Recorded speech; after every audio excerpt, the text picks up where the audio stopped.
I'm Emily Ford. I'm Tom Ford. We started rowing at the Grange School when we were a lot younger, and then we headed off to Newcastle University before Leander Club. We're now part of the GB rowing team, and we've got some of your questions that we're going to answer. Are we starting now? Yeah, we'll start. Yeah. So the first question comes from Andrew. Thanks, Andrew. Firstly, thank you everyone for sending in questions. Andrew's question is, what was it about your earliest interactions with the sport that persuaded you to continue doing it? Do you want to take it, or should I start? Well, we were kind of dragged into it, really, I suppose, because our two older brothers started rowing, and then we went along and watched. And rigs and boats. Rigs and boats, yeah, carried all their stuff. And then it was kind of like, you have a go and see what happens. We were quite a good support team before actually doing it, basically. Yeah. I think, also from how I saw it as well, I quite like the fact it was something a bit different. Not everyone gets the opportunity to have a go at rowing. I think obviously we're very fortunate to be in that position. I think it's also, I quite liked how you could objectively see yourself improving through numbers and speeds of boats, etc. And I quite like that as well. It's like quite a nice way of sort of measuring your own progression. Yeah, and I think part of it is also working as a team with other people and getting other people to get to their goal, like helping other people to get to their goals and reaching your own goals as well. Next question. Cool, Lucy. Hope that answers that one.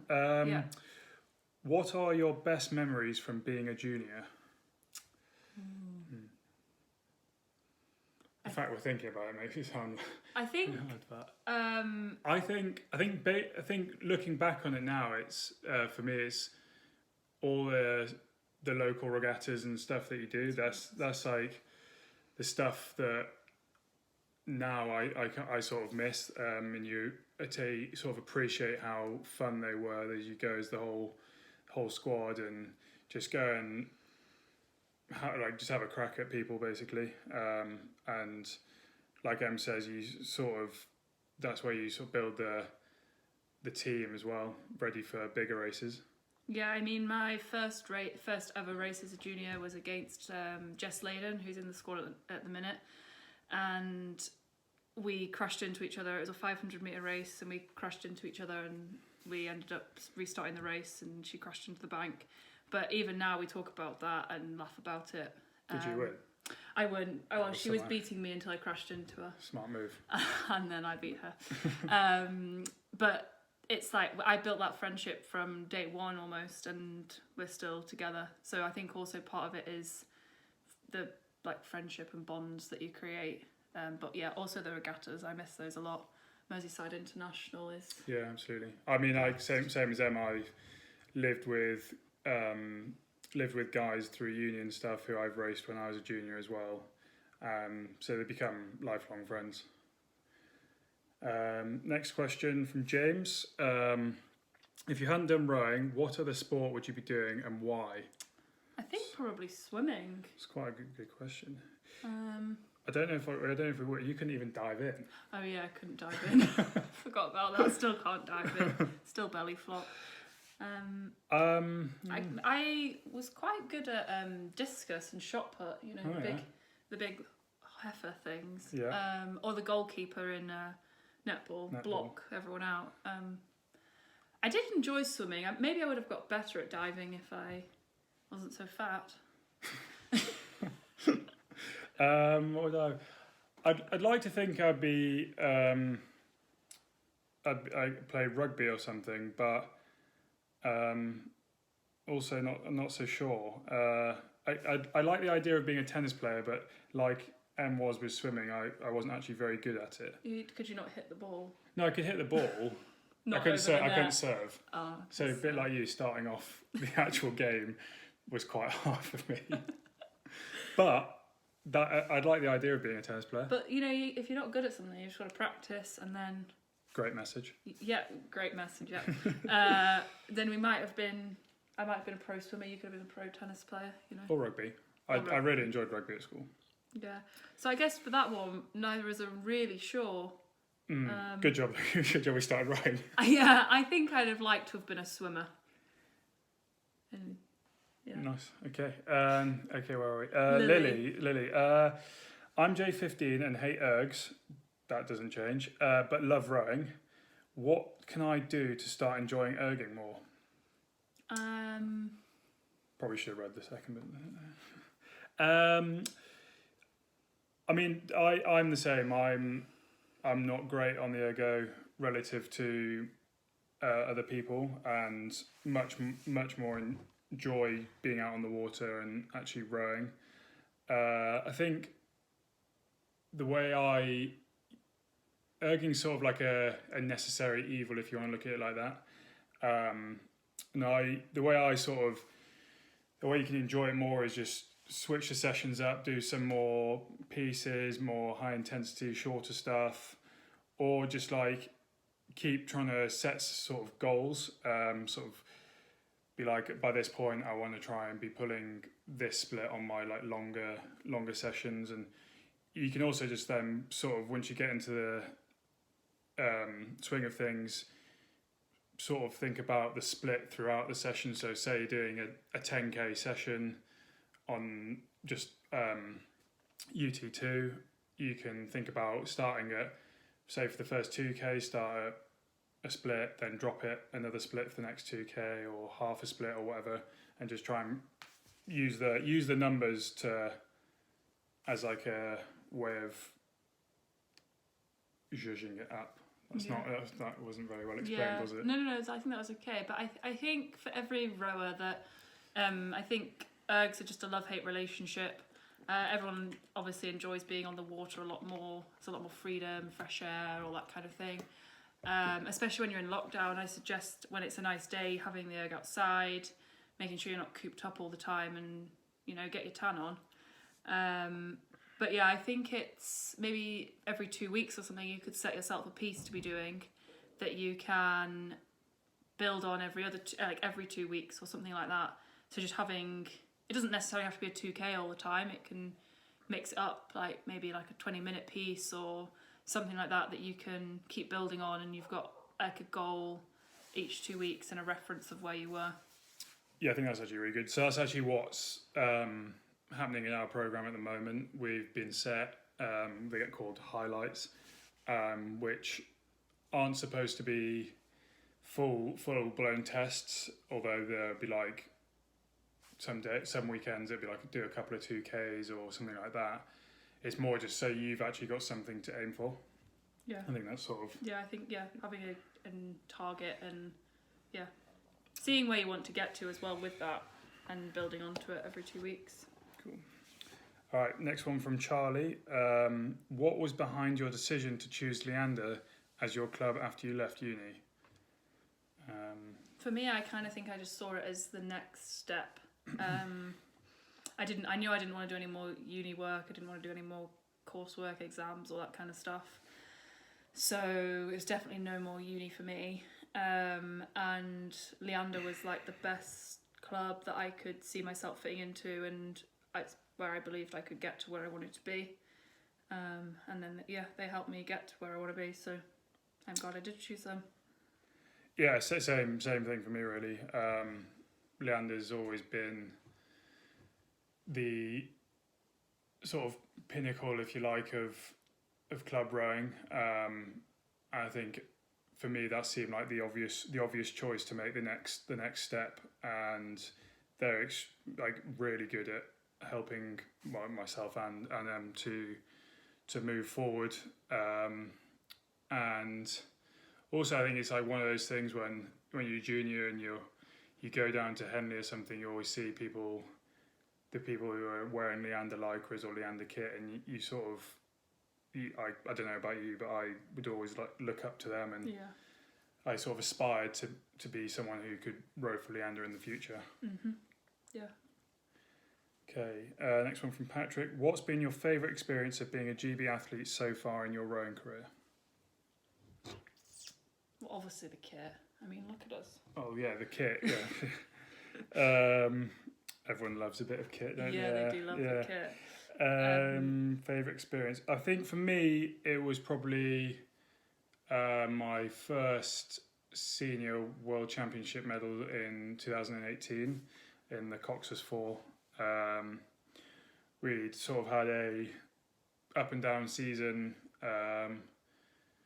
and we knew the boat had speed. It was just progressing throughout, and managed to bring it all together on the day and come third in the World Championships in the Cox's 4, which we're all over the moon with. And it felt like one of those projects where you'd worked and knew it was there, and you was just putting it all together and using the races through the season to develop to that point.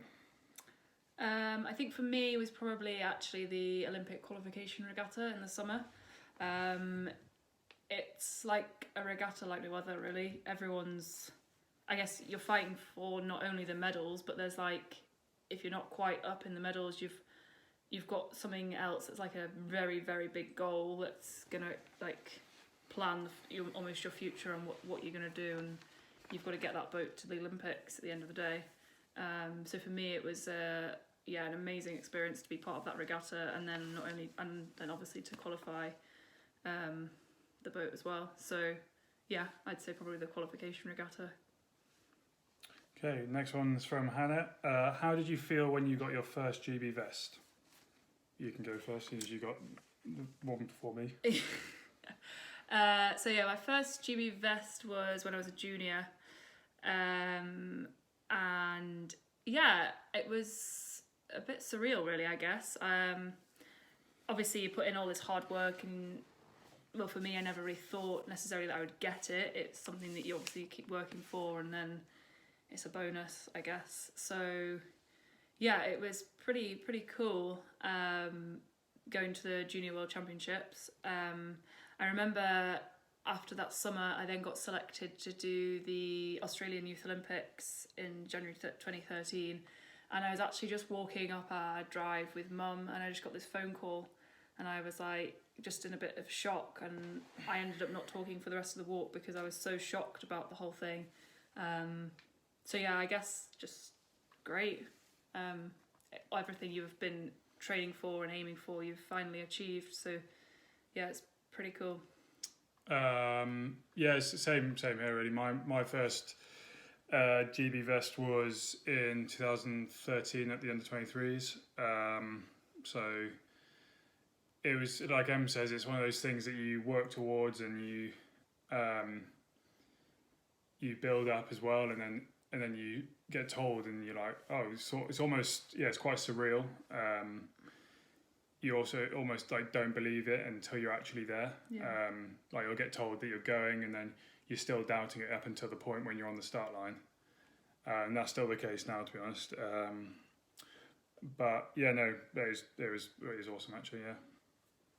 Okay, next one's from Helen. What's your favourite and least favourite training session? Ooh, Favourite's probably got to be power strokes. They're a bit of fun, aren't they? Yeah, power strokes is a good fun session. I'm actually terrible at them. Oh, I'm terrible as well, but It's also short. It's very short, yeah. But usually we do it when we're not in lockdown. We do it. Everyone's like up and cheering. We don't all do it at the same time. They'll put, say, 4 people on the ergot, like a turn, and then everyone's cheering, shouting, and like the energy in the room is yeah, phenomenal, really. So I think for me that one is probably my favourite. Power strokes, just absolutely give it some. Yeah. Even if it's not a lot. My least favourite session. I mean, 20Ks and stuff, they're just boring. Yeah, 20K is a bit, yeah. On the whole, I actually quite like training. Yeah, I was going to say, I don't know if I have a least favourite. It's probably just something like a 20K that's just a bit monotonous, and it's like, yeah, you just keep going. Have to go. It's more like a mental battle of just getting it done. Yeah.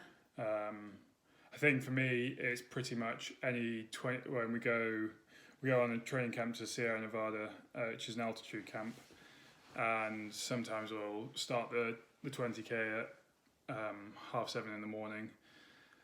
And I don't know if anyone's have you ever done an ergo for like first thing when you've woken up, but it's a lot harder than if you were to do it in the afternoon.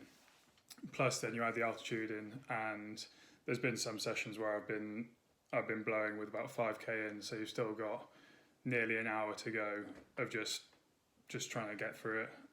So that's probably actually my least favourite now I think about it. Yeah, that's actually quite horrible. But yeah, like power strokes are always fun. I think also just pieces on the water in general are quite fun. It's good to see how you're getting on. Yeah. Where are we up to? We're up to Cara. Cara, yes. Do you ever feel pressure to live up to your achievements of your siblings?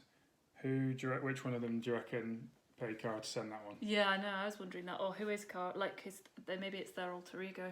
Do you reckon it's John Red's online alter ego? Yeah. I reckon they've set up a fake account.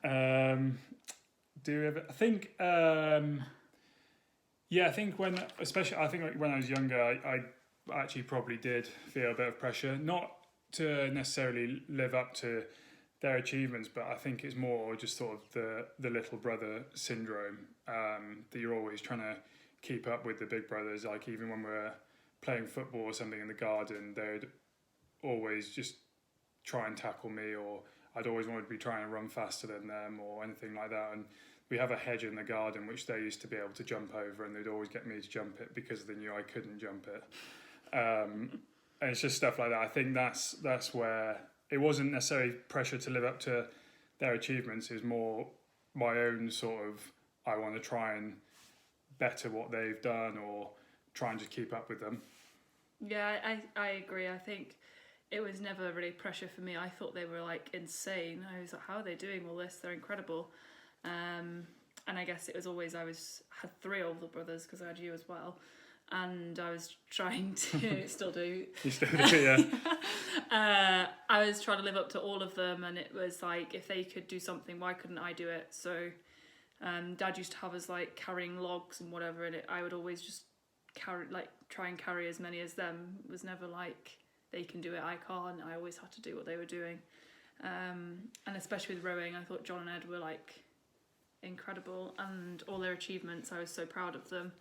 But it was never a pressure, it was more just trying to be like them, I guess. Yeah, definitely. I wish hope they don't watch this.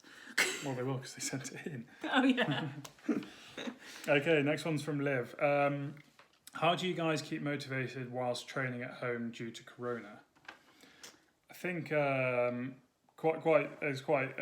good question. I think for us it's actually, for me anyway, it's quite simple. I think ultimately it's obviously very disappointing that the Olympics got moved, but the goal is still the same. We both want to try and be there next year, and I think that's as big a motivation as either of us really need.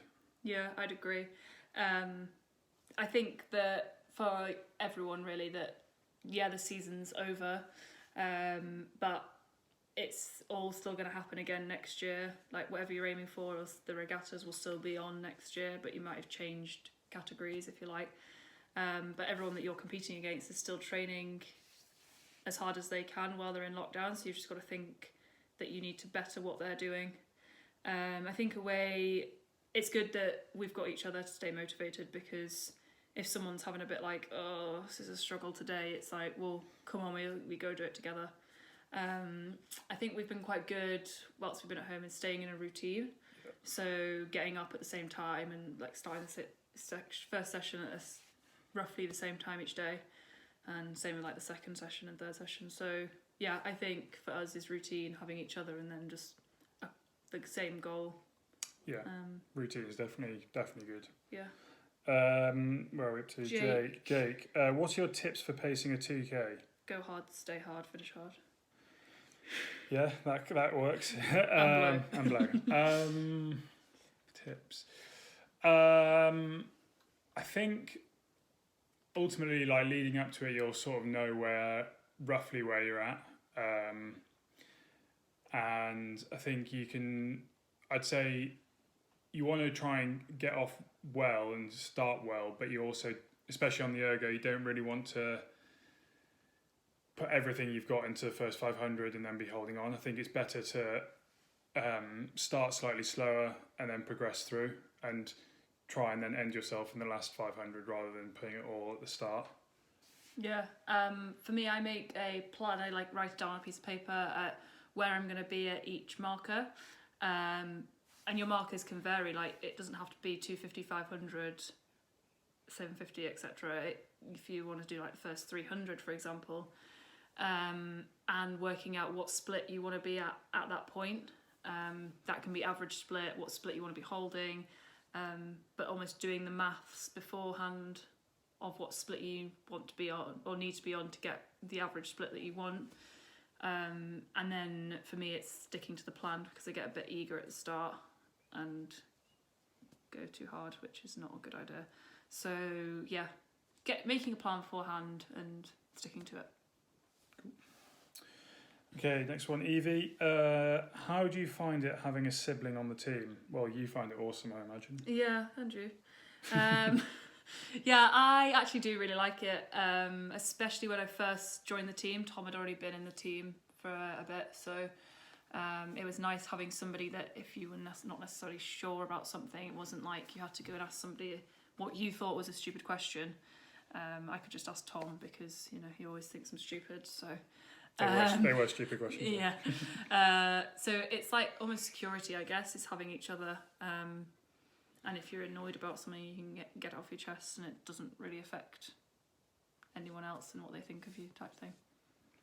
Yeah, so same sort of thing. It's mainly just having someone else there who's going through similar or the same sort of thing as you. And it's just extra support, really. But it's like support of someone who can fully empathise with whatever difficulties you're having. But also it's just nice to see a familiar face the whole time as well.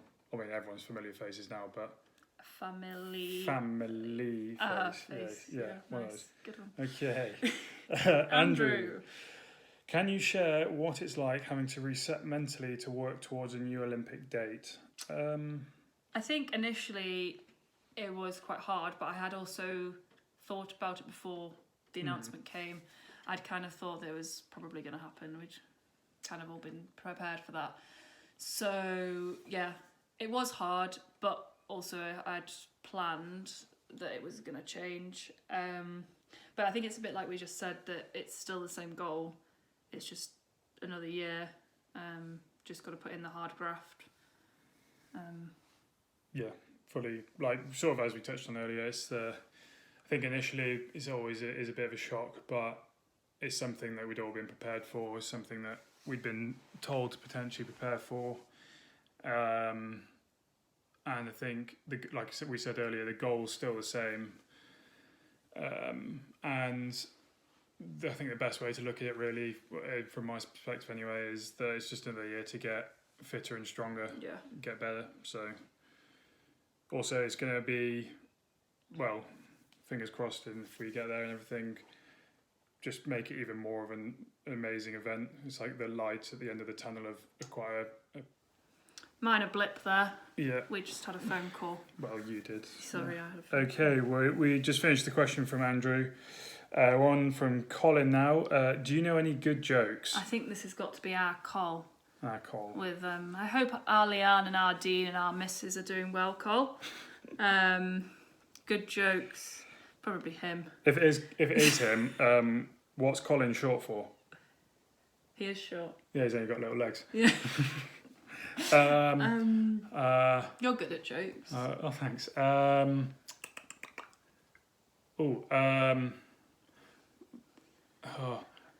was washing the car with my son. He said, "Can we not just use a sponge?" Nice. Nice, yeah. Nice. In fact, you could use Colin, because he's a small child as well. Yep. I'm not very good at remembering jokes. I was in the library the other day and someone said, "Oh, have you got a bookmark?" I said, "Yeah, there's thousands, but my name's Tom."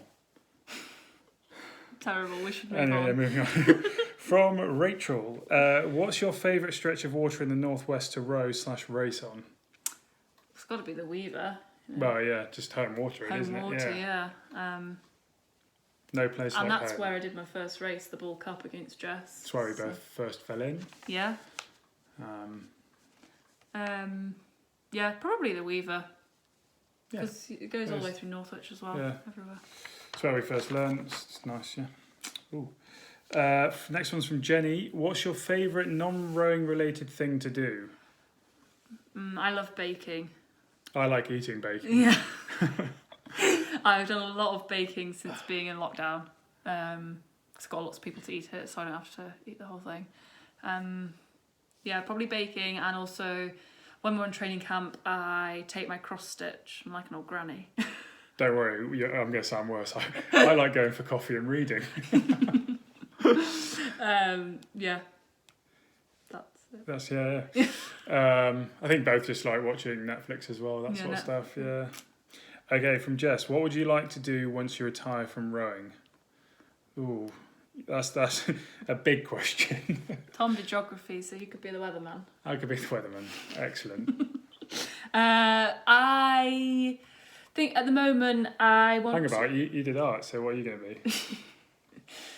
An artist. An artist, exactly. Yeah. I think.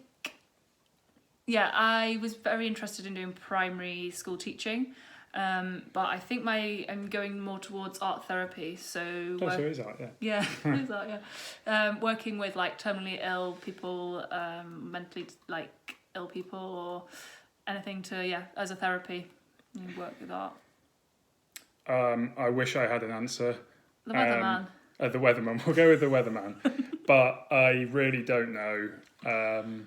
At the moment, I like to just sort of focus on what I'm doing and then try and sort of complete that bit of my life and then wing it basically. Yeah.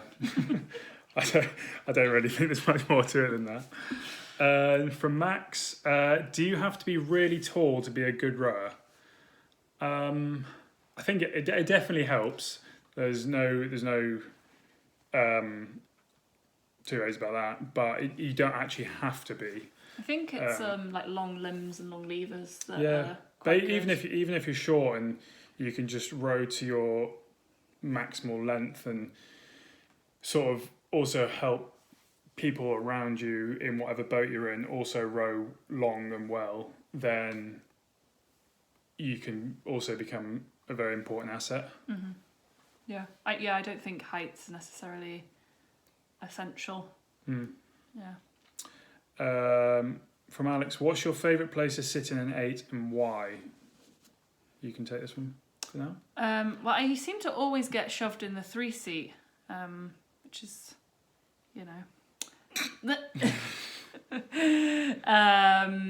but to be honest, I don't know if I have a favourite seat necessarily. Just like to be put in it, please. Yeah. Just I'll sit anywhere. Basically, I don't really have a favourite seat. Just seem to always be the 3-tard. Favourite place to sit? I think when an 8's going really well, I do really like being at stroke. I feel like you're obviously quite an sort of important role in terms of the rhythm and stuff, and also you can focus on the rhythm and not having to put as much power down, which is always nice.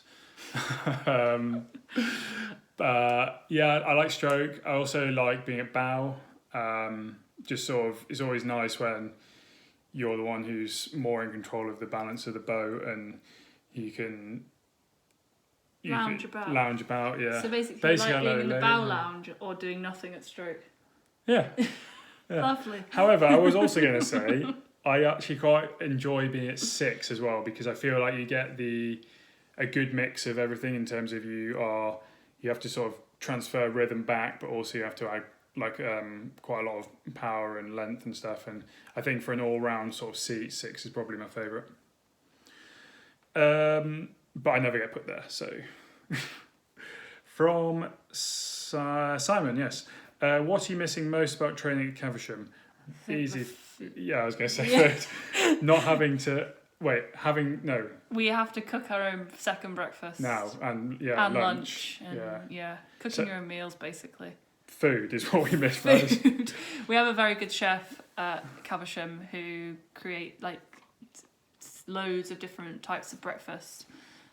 which changes every day. Yeah, it's also just great and to lunches. finish and have food there ready for you. Yeah. Whereas we have to do it ourselves. So the food. Oh, and the people. People. Yeah. Yeah. Sorry, the people. No, yeah, that as well. From Izzy, what's your favourite race on the domestic calendar? We don't do a lot of races domestically, if that's like local regattas. Well, no, the only real sort of domestic calendar stuff would be Eights Head and sometimes we do Fours Head. Yeah. So Eights Head, Fours Head, which are both on the Tideway, and then Henley Royal. Yeah. I guess the favourite out of them is actually I do quite enjoy Eights Head. Yeah. But Henley is obviously like incredible. Yeah. I think if I was to go back to school times, it's got to be Merseyside International. That was great. But I did cry on my first time there because I was in a single and didn't want to go. So I cried in the trailer. Yeah, same as I think favourite Henley. Completely different to any other race. If you've not been, definitely recommend going. It's an awesome event. Okay, and then the final one here is from Joyce. What are your best and worst things about living back at home at the moment? Worst thing's got to be cooking our own food. Yeah, having to look after yourself a bit more than usual. Worst thing, we've got no water at the moment, actually. Yeah. That's quite bad, so showering is minimal. Minimal, yeah. Best thing, I think, is just being around family, because we don't usually get to spend time all together. Yeah. Yeah, I think it's just also like been back here. So this is the longest I've spent at home now for 10 years, or since we went to university. So that's quite nice. It's also, there's like lots of green space that we can go and explore and stuff. So it's just like a new environment as well, relative to what we used to. So it's quite nice. Yeah. When you say we've got to look after ourselves, Mum does do our washing. Oh yeah, the washing fairy. We actually have to cook our own. We're going to have to cook one meal, actually. Yeah. But, yeah. It's not really much different. Yeah, the green space is great. And, yeah. Yeah, I think mainly just seeing family as well, isn't it? Yeah. Okay, we're on some quick... No, I think we're doing that in the second... We're doing a second video shoot for that. So this isn't now? Not now. Okay. Well, thank you for all your questions. Hope that's answered anything. If not, then drop us a message or get on to Rachel and she can get in touch with us, and if you need anything, then drop us a message. Okay, bye. Okay, bye now.